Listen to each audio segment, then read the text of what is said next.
Om Namo Bhagavate Vasudevaya. This is 796. Satat Sparshaduta Akhila Shubha Sapadde Abhivyakta Paratma Darshanaha Tatpada Padmam Hridhi Nivrito Dadhau Hishyatanu Klinnahrid Ashrulochanaha. So synonyms, I don't know whether, we can read the synonyms. Saha hi Prahalad Maharaj tatkara sparsha, because of being touched on the head by the lotus feet of Lord Narasimha. Dhuta, being cleansed. Akhila, all. Ashubha, inauspiciousness of material desires. Sapadi, immediately. Abhivyakta, manifested. Paratma darshana, realization of Supreme Soul. Tatpada Padmam, Lord Narasimha Dev's lotus feet. Hridhi, within the core of the heart. Nirvritaha, full of transcendental bliss. Dadau, captured. Hirshatano, having transcendental ecstatic manifested in the body. Klinarhit, whose heart is softened due to transcendental ecstasy. Ashru Lochana, with tears in his eyes. Translation. By the touch of Lord Narasimha Dev's hand on Prahalad Maharaj's head, Prahalad was completely freed of all material contaminations and desires, as if he had been thoroughly cleansed. He at once became transcendently situated, and all the symptoms of ecstasy became manifest in his body. His heart filled with love, his eyes with tears, because he was able to completely capture the lotus feet of the Lord within the core of his heart. Purport by Srila Prabhupada. As stated in Bhagavad Gita 14.26, Maham cha vivicharena bhakti yogena sevate sagunan samtityan brahma bhuyaya kalpate. And also 9.32, Mahami partha vyapashrite api svipapayona striyo vaishya tatha shudra sate api yanti paramgatim. Translation: one who engages in full devotional service, who does not fall down in any circumstance, at once transcends the modes of nature and thus comes to the level of Brahman. O son of Pritha, those who take shelter in me, though they be of lower birth, women, Vaishya as well as Shudras, can approach the supreme destination. On the strength of these verses from Bhagavad Gita, it is evident that although Prahalad Maharaj was born in demoniac family, and although virtually demoniac blood flowed within his body, he was cleansed of material body contamination because of exalted position as a devotee. In other words, such impediments on the spiritual path could not stop him from progressing, for he was directly in touch with Supreme Personality of Godhead. Those who are physically, mentally contaminated by atheism cannot be situated on a transcendental platform. But as soon as one is freed from material contamination, he is immediately fit to be situated in devotional service. Okay. Om Ajnana Timirandasya Jnananjana Shalakaya Chakshurunmilitam Yena Tasmai Shri Gurave Namah. Namam Vishnu Padaya Krishna Pristhaya Bhutale Srimate Bhakti Vedanta Swaminiti Namine Namaste Saraswate Gaurvani Pracharine Nirvishesh Shunyavadi Paschadvesh Tarine. So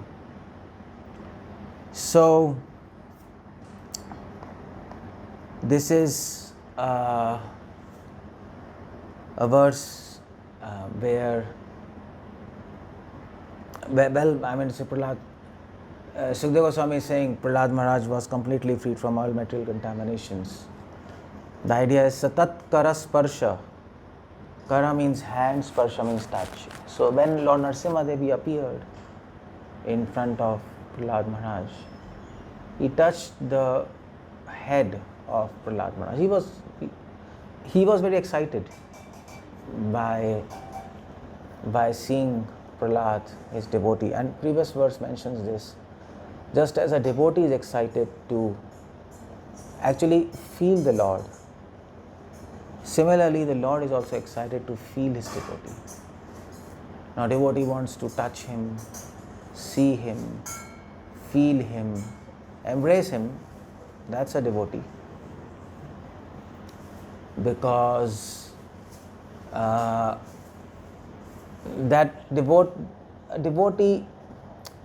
because devotion is a very personal affair. In fact, Srila Prabhupada says in his purports, devotion means a desire to meet Krishna. Ultimately, that's what we are trying to do. By jnana, we are trying to raise our purified chakras and and take knowledge. By dhyana also we are trying to raise our kundalini shakti. By bhakti what we are doing? By bhakti we are trying to develop a desire to meet the Lord. Bhakti is dealing with emotions, jnana is dealing with knowledge, dhyana is dealing with concentration. That is Sat Chit Anand.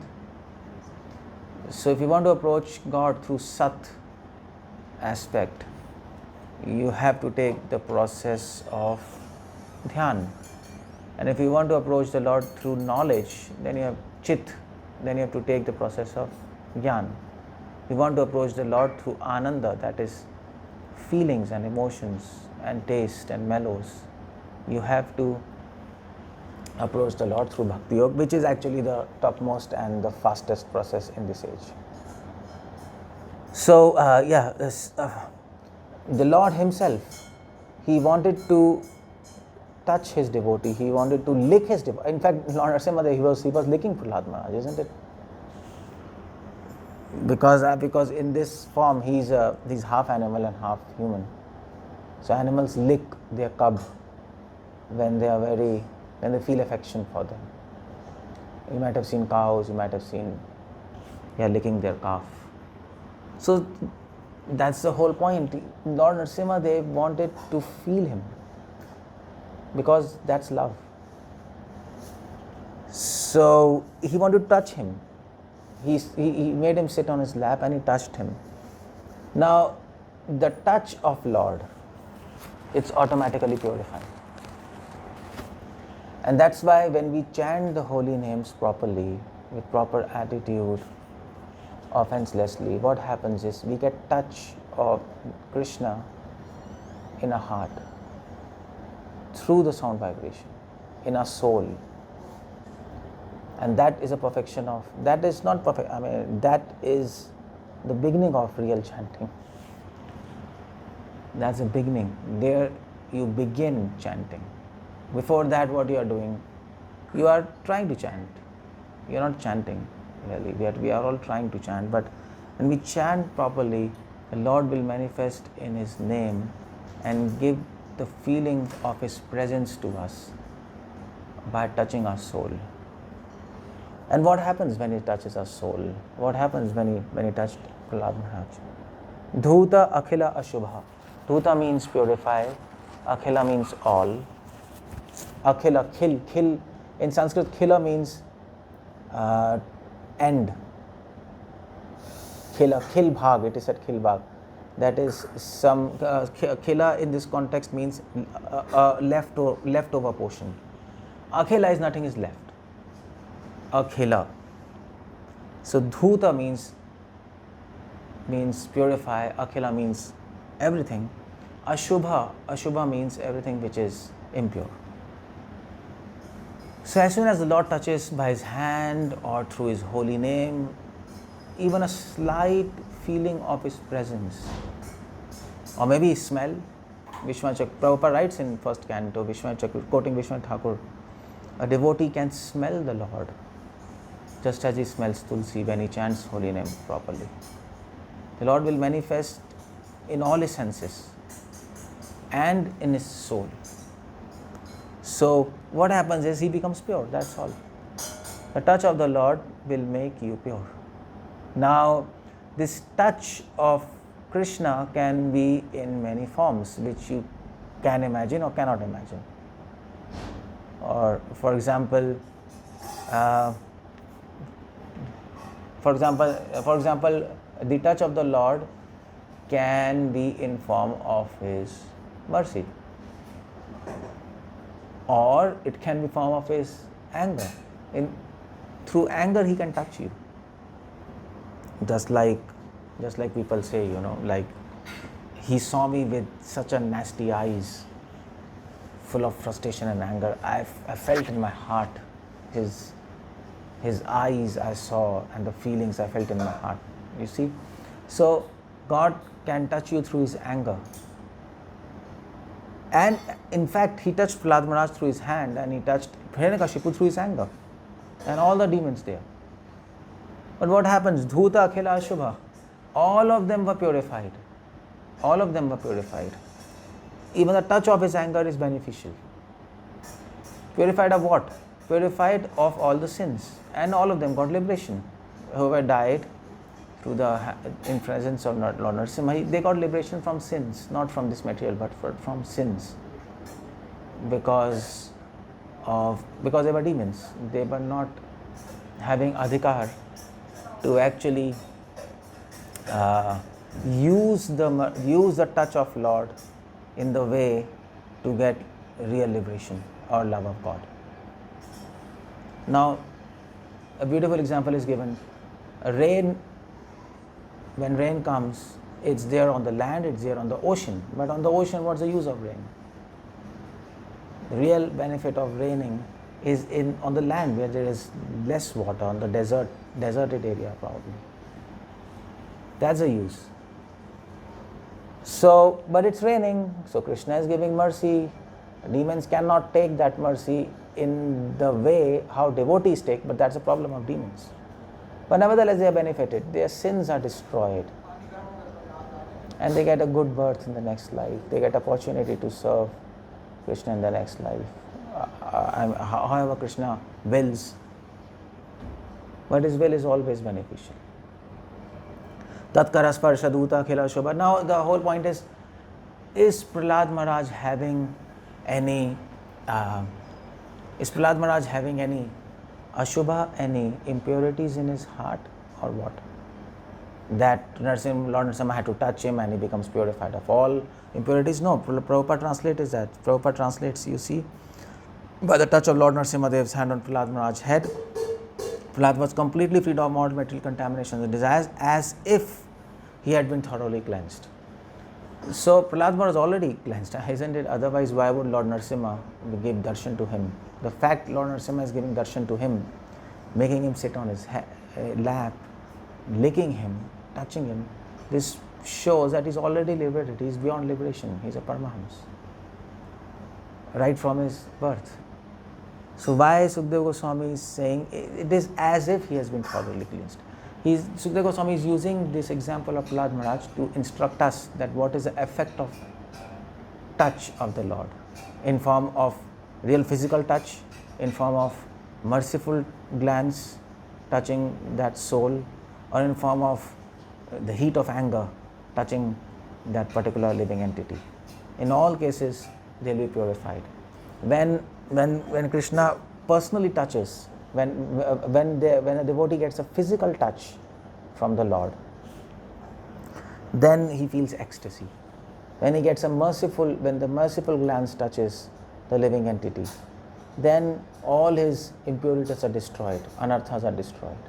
And when his anger touches the living entity, his all sins are destroyed, and the living entity is benefited. So that's why in the battle of Kurukshetra, anybody who died, they got liberation, especially with Krishna. Krishna is special. So satatatkarsparsha adhuta akhila ashubha sapadya vivekta paratma darshana sapadi. And as soon as a living entity becomes free of all impurities, what happens is sapadi, immediately abhivyakta paratma darshana, Lord manifests in the heart of a devotee. Because Krishna will not manifest in the heart of devotee if you are not pure. That's the whole idea. So, yeah. And that's, so basically Krishna doesn't gain anything by making you pure. You gain everything by making yourself pure.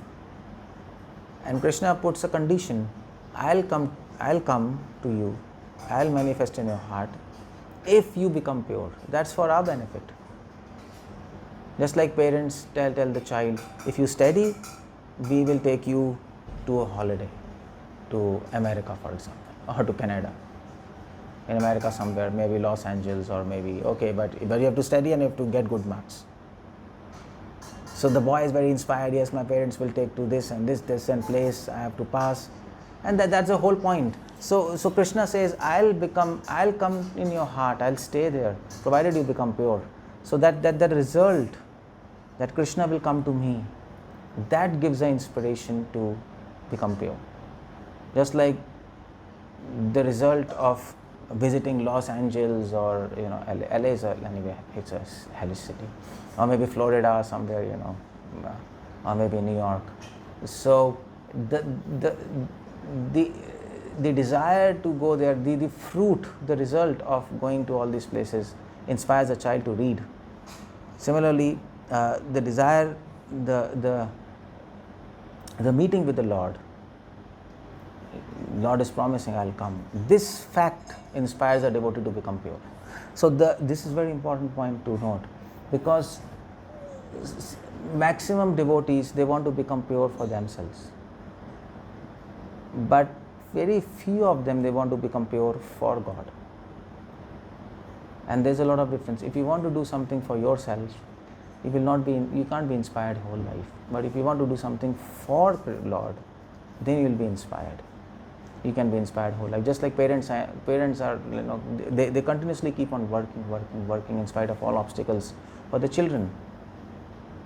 But if somebody has to work for oneself, they'll become lazy. You know what? That's okay. Today I'll not do anything. Anyway, it's my life. But when it's others' life and that is on your head, then you can't become lax. So we want to become pure for Krishna. What that means is we want to become pure to meet Him.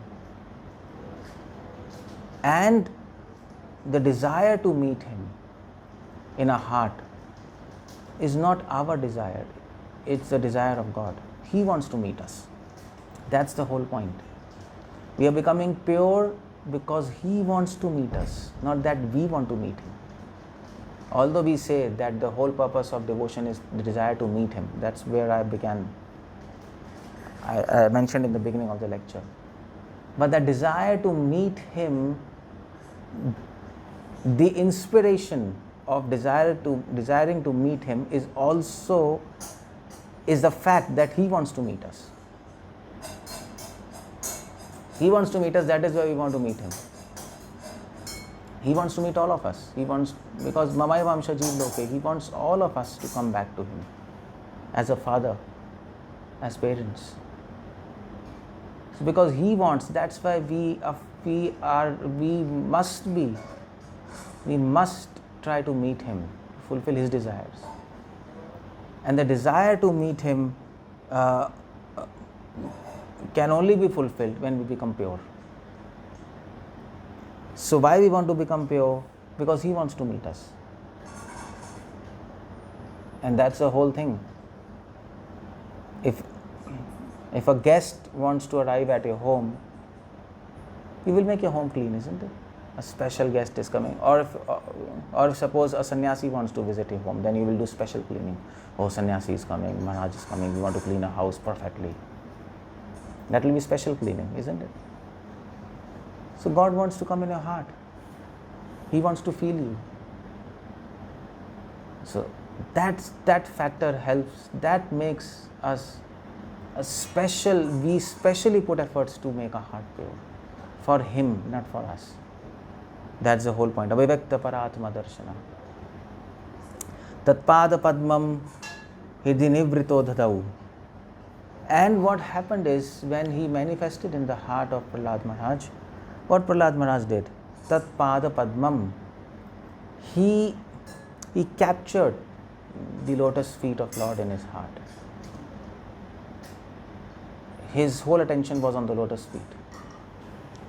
Now, I mean to say, devotee relishes the form of the Lord, definitely. He relishes it. He relishes the form of the Lord. His eyes, His nose, His lips, His ears, His beautiful face, His hands, His legs. But more than that, His whole attention is on the lotus feet, because lotus feet represents service. He wants to serve Him. As a servant, we like lotus feet of Lord. In fact, Krishna Himself likes His lotus feet. At the time of destruction, in the form of the baby, He is sucking His own feet. And Lakshmi, whose house is on the chest of the Lord, she leaves the chest and goes to the lotus feet. That's it. That's what more proof you want. The best part in the body of God is lotus feet. That's why it said that Datat Pada Padmam Hirdi Nibrito Dadau. And Prahalad Maharaj captured it. Prahalad Maharaj He kept those lotus feet as a treasure in his heart, just like people keep their money in their lockers, safe, so securely. Prahalad Maharaj kept the lotus feet in his heart, safe and secure, and he never allowed them to go. In fact, Bilmangala Thakur, Bilmangala Thakur, he prays in Krishna Karnamrit to Lord, and he says, "My Lord, I challenge you. You try to leave my heart, but you will not be able to do that because of my love for you." Prahalad Maharaj had this love, intense love. Hirdi nivrito dadau, and dadau means captured, and he captured that within the core of his heart. Hirdi means within the core of his heart, within his heart. Hirdi means in the heart. So that's the whole point. Krishna wants to come to us in our heart. He wants to come. In fact, Chaitanya Mahaprabhu, when he actually gave mercy to Amogh, who was actually son-in-law of Sarvam Bhattacharya, who criticized Mahaprabhu unnecessarily, and then he got a bad disease. Mahaprabhu went and he kept his hand on his heart, and he said, why you have got this enviousness in your heart? This heart is a place of Lord Krishna. Now that's the consciousness. This is a place of Lord Krishna, but we have now hijacked it for ourselves. This place, we have hijacked it for ourselves, and that's the whole problem. We have to give it back to God. We have to give it back to Krishna. It's His place, it's not ours. And that is called false ego, that is called ego. But to give Him back, you have to purify it, you have to prepare it, isn't it? And Prahalad Maharaj did that. In fact, he was already perfected. So Hrishya Tanu Klinna Hridaya Shru Lochana, and Prahalad Maharaj became so happy when Lord Narasimha touched him. That's the whole point. When Lord touched him, the effect on Prahalad Maharaj was not that he became pure, because he was already pure. The effect is the last line. He became so happy. Tanu Klinna Hridaya Shru Lochana. He got tears in his eyes. He got ecstasy. So when the Lord will have mercy on us, we will not get ecstasy now, because still impurities are there. Our impurities will be cleansed. But for devotees who are already cleansed, for them they will feel ecstasy. Mellows and rasa, that's what nectar of devotion deals with. So this is the whole verse, which is actually trying to help us. In fact, Srila Prabhupada quotes these two verses, and he actually inspires us to not be unenthusiastic, to not be despondent and depressed. Okay, fine, that was Prahalad. Anyway, Prahalad Maharaj, he will get darshan of Lord and he got touch of Lord. But what about us? We are nonsense. We are not his caliber. So all these things doesn't hold for us. We are happy, Prahalad is happy, but what about us? That's the whole point. Otherwise, everything revolves around us, isn't it? And of course, it should be. Everybody is concerned about himself to a certain extent. So what to do then? So Prabhupada handles that question in the purport. And Prabhupada says, no problem. Even Sri or Vaishya Tathapi Shudra, anybody in any level, any plane of consciousness, even downtrodden consciousness, he can attain perfection, provided he has faith. Mamcha avyabhicharena bhakti yogena sevate. Avyabhicharena carries the sense of faith. Who has faith that Krishna is there and he will protect me, and I can attain him in this life. That positivity has to be there. I can attain him in this life, not because I am great, because he is very merciful. if I live up to his teachings and his codes and conducts, definitely I'll attain him. This positivity is required. Now, there is a scope of negativity in Krishna consciousness also, which Mahaprabhu showed. That's all negativity, but that's a spiritual negativity. But before that negativity, before that spiritual negativity, we enter into that realm, we have to first go into spiritual positivity. And yes, I will attain Krishna, the Lord of my life. Because ultimately, you see, it's all faith. If you think I can't attain Krishna because I am nonsense, I am impure, you will never attain him. Of course, these kind of sentiments are there in the heart of the devotee because he is humble. These sentiments come from humbleness. I can't attain him. What Mahaprabhu Yogaitam Nimishena, it's all spiritual negativity. It's arising from humbleness. Who am I to attain Lord Krishna? I'm impure, I'm fallen, I'm sinful. That's one aspect. That's coming from humbleness. That's not coming from intellectual adjustment. And humbleness comes from devotion. And devotion is, first step is positivity. Yes, Krishna will be merciful on me. Rupa Goswami says in his song, Krishna Deva Bhavantam Mande. He says, Krishna, I have come to you because I have heard you are very merciful. And you can do impossible possible. And here's the impossible case, me, Rupa Goswami is saying about him. And you can duly correct it and accept and make it solve this whole thing of my case and accept me. So that's the whole point. Negativity is there from our point of view, but positivity is there from Krishna's point of view. If you see from Krishna's point of view, Krishna wants to attain us more than we want to attain him. So why won't he attain us? Our desire can fail, but his desire will not fail. But we have to cooperate with him. That's the whole point. We have to follow his codes and conducts and become pure. That's our part. So a devotee has both things in his mind, his own perspective and Krishna's perspective. His own perspective is negative. From Krishna's perspective, if he sees from Krishna's perspective, that's positive. And Krishna wins always. That's the rule. So we will be able to attain Krishna because he wants, and he will never fail. That's okay.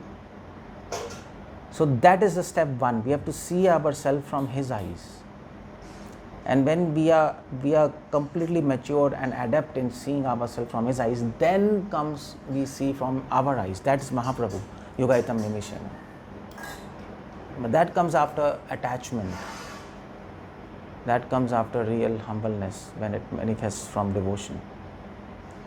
So that's what Prabhupada is saying. Prabhupada is trying to encourage us, and he's saying no problem. No matter how much demoniac you are, no matter whatever position, have faith in Lord, have faith in His holy name. Follow His instructions as far as you can. And we will be delivered. That's what they say in Christianity, isn't it? You will be delivered. Knock the door and it shall be open. You see, all things are there. So, this is what this whole verse is all about. When we read this verse about Prahalad Maharaj, the devotee also has dreams in his mind. Now, I introduced the word desire, but there's another word, dream. And that's a more appropriate word, if we really think about it. Devotee does not desire, he dreams that one day, like Prahalad, Lord will also touch my head. Although I am not qualified, but he can do if he wants, by his causeless mercy. That's why it's causeless mercy. It's not causeful mercy. There is no cause in us which can attract his mercy, but his mercy is causeless. So we daydream for that day, and that dream will help us to continue our devotion entire life. That's the rule of material world also. People dream, I want to become millionaire, billionaire, and they slog their whole life without getting frustrated, because they want to fulfill their dream. We have to make such dreams. And those dreams are nourished by these pastimes when we read from Bhagavatam. And those dreams are not imagination, by the way. Those dreams are reality, which, if we have faith, can be fulfilled.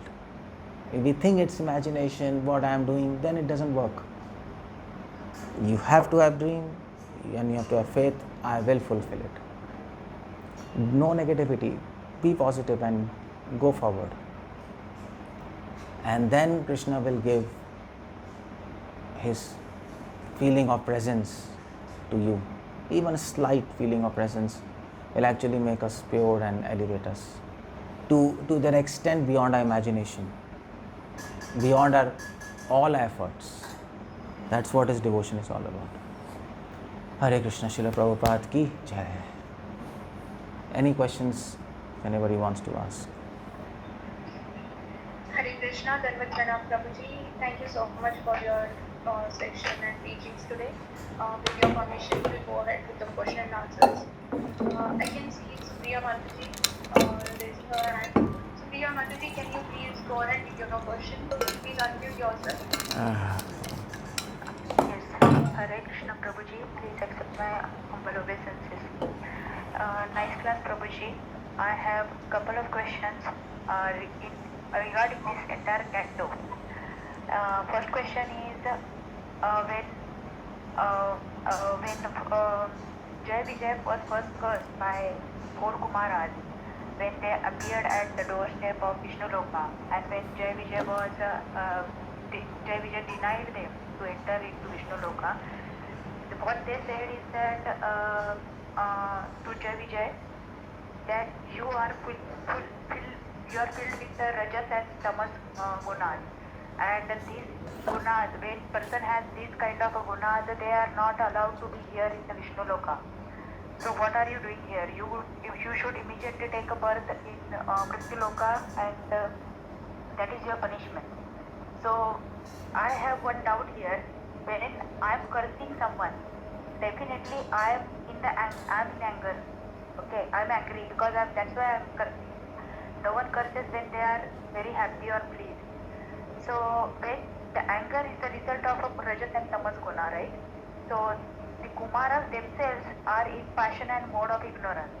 So it is the case like projecting our own flames on No, it's not like that you are thinking. Kumaras can never be in mode of. Kumaras are themselves, they have initiated a sampradaya, bhai. Kumar sampradaya, Nimbark sampradaya. They are the acharyas of Nimbark sampradaya. Let me finish first. Let us forget about whether they come from which sampradaya, etc. Let us consider them as a very normal person, same as 𝗙liche. Why we should consider them normal person? No. Let us hear my full story. If Mataji, let Prabhuji answer your question briefly, then go on. What I am saying is, finish my question. Chalo, you finish your question. You finish. 𝗙liche, they were doing their duty. So there was nothing wrong from that perspective, that if somebody is doing a duty and they are denying someone to enter into Vishnu Loka, there is nothing wrong in it. Okay, but these four Kumaras, they simply cursed him, saying that you are filled with the passion and ignorance. So what's your question? Tell me what's your question. So I just felt from that statement that if you get angry, then you are filled with passion and ignorance, not the other person. No, it's not like that. You see the point. You are seeing very superficial thing. Bhagavatam explains that Kumaras didn't curse because they were in anger, because Kumaras understood the desire of love. Vishnu inspired them to curse them. Kumaras are liberated souls. They are completely in touch with Vishnu. So they understood in their heart that Lord Vishnu wants us to curse them. And they also understood why Vishnu wants us to curse them. Because Lord Vishnu wanted to have a pastime on the earth with 𝗙liche.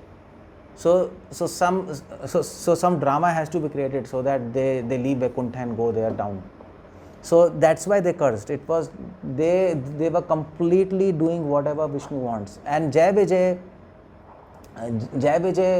𝗙liche also understood that these Kumaras have cursed us because Vishnu wants, and that is why 𝗙liche were not so moral. So that is why 𝗙liche didn't curse Kumaras back. They could have also cursed. If Kumaras are very advanced, 𝗙liche are more advanced. They are the guards of Vaikuntha. But everybody in Vaikuntha, they are completely omniscient by the mercy of the Lord. They know everything. So 𝗙liche immediately understood that Kumaras are not cursing us. It is Vishnu who is inspiring them, who is telling them to curse us. Now they wanted to know why Vishnu wanted to have this curse. And that is why when Vishnu came, they told, okay, fine, they cursed us to go to material world. But what's the plan? What is the plan? So Vishnu told, okay, fine, you can take 3 life demons or 7 life devotees, you choose. And they chose 3 life demons because they told, for the reason, we want to come back to you quickly. But that was not the main reason. The reason was they understood Vishnu wants to fight. He really wants to have a good fight. And he wants to fight with us. So that was a whole thing. It was a whole drama externally. That we have to understand. But then why Vishnu did not directly tell 𝗙liche that I want to have a good fight with you, let us go and go to Earth and... Yeah. He could have told that. But in his plan, he wanted to use Kumaras in his service. So he did that. For what reason, I don't know. Why he used Kumaras in his whole scheme to curse him. There might be some big history behind this whole thing also.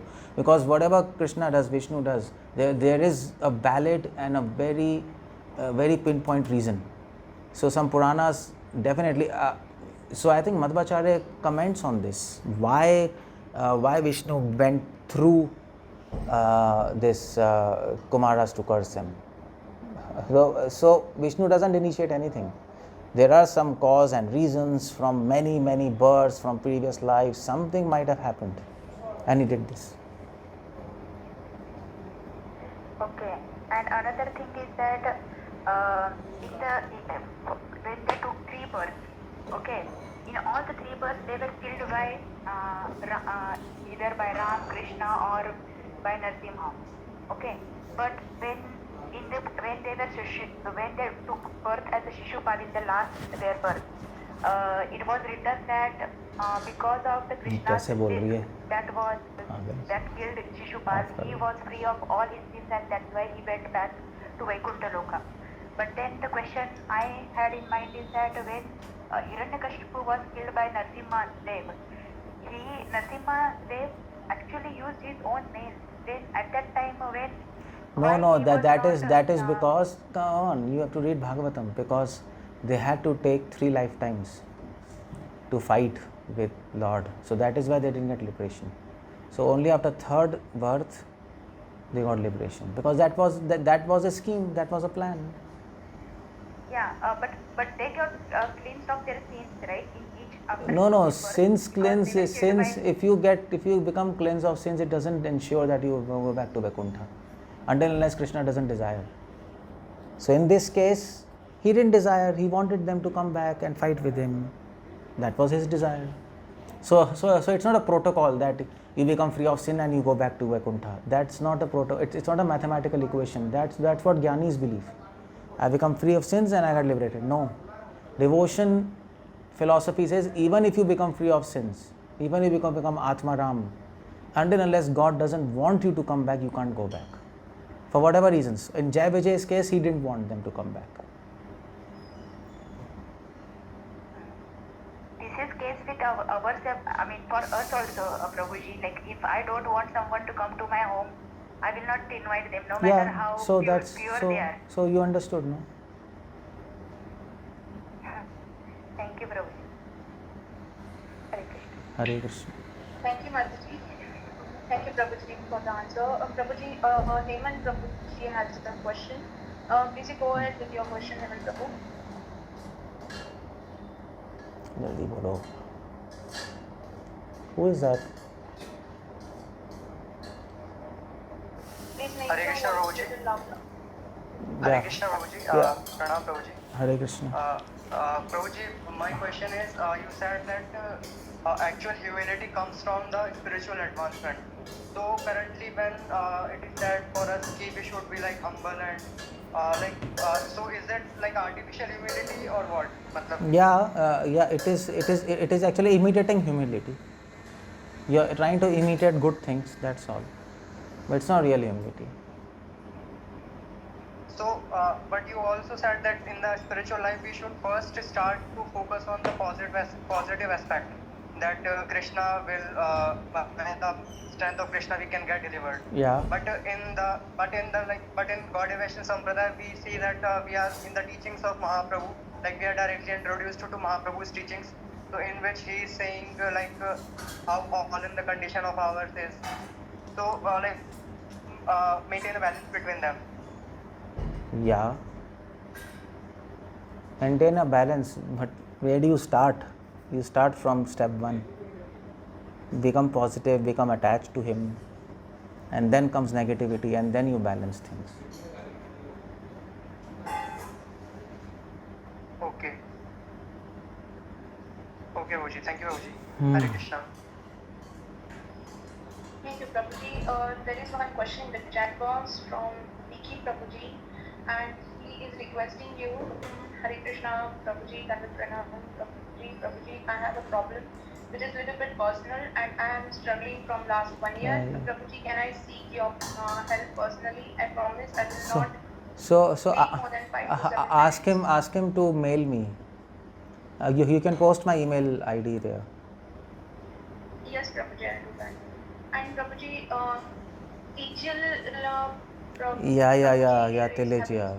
Tillage. Yeah. Okay. So I'm sorry, I am not able to help. Please go ahead, Prabhuji. Hare Krishna, dear Gurudev. Actually, as you said about dreaming positively in the hope of having personal reciprocation with Lord.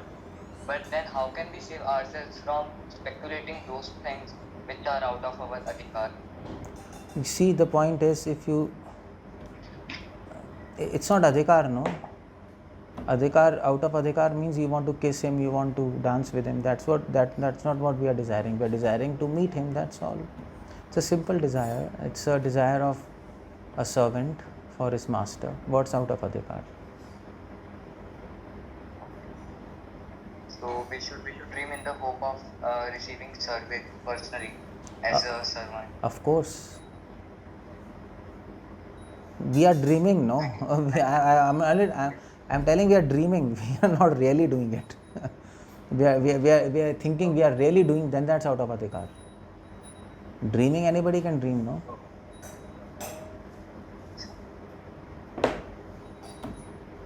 Okay. Thank you, Gurudev. Thank you. Thank you, Prabhuji. Prabhuji, there are some chat questions. Srinivas Prabhuji is asking, Hare Krishna, Prabhuji, Dandavat, thank you for your wonderful class. I'm curious to know if Jai would have opted for 7 lives of devotee. What is this? I can't understand the question. Prabhuji is asking that what if Jai and Vijay would opt for 7 lives of devotee? How can I tell? Come on, what is this question? This is complete nonsense question. How can I tell what would they opt? When they would have opted, then they would have opted. Come on. Okay. And there is Venus Thakur Prabhuji. He is asking, Hare Krishna Prabhuji, how can I chant more attentively? Is it like this, the thought process, Krishna is there listening to me and there is Srimati Radharani ji? Please give some advice. What is this? I can't understand the question. Prabhuji is asking that how to chant attentively, and in the process of chanting, the thought is Krishna listening to me and is there Radharani also?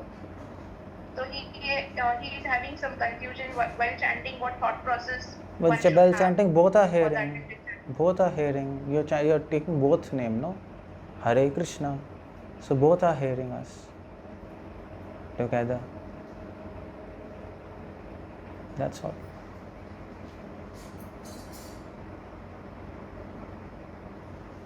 Okay, Surendra Singh Prabhuji has some question, and his question is, Prabhuji, Atma gets a spiritual body, or he has its own body, spiritual body?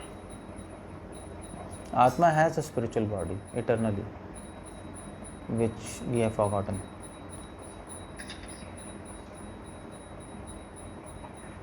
Okay. Okay, Prabhuji. So. I have a question, Prabhuji. Can I ask you? Prabhuji, you mentioned about the symptoms of Lord's presence while chanting. Could you please explain or teach more on this? Well, what can I tell? It is there in Nectar of Devotion. Anubhav, Vibhav, Satvik Bhav, Sanchari Bhav. You can read Nectar of Devotion in details. That will be a good idea. Okay, Prabhuji. So I don't see any hand raised. Okay, so we'll end up there. There are some devotees who are appreciating the class. Harita Mataji is there, Soumya Mataji is there, Dolly Mataji is offering the obeisances to you. Fine. Yeah, I don't see any more questions, Prabhuji. So Okay, shall Jai. we end the call with your permission, Prabhuji? Yeah, please. Okay. Thank you so much for your enlightening class today, and we are eternally grateful to you. We look forward for your association again in the future. Hare Krishna. Let's offer our obeisances to respected Prabhuji. Vancha kalpataru Vaishnavebhyo namo namaha.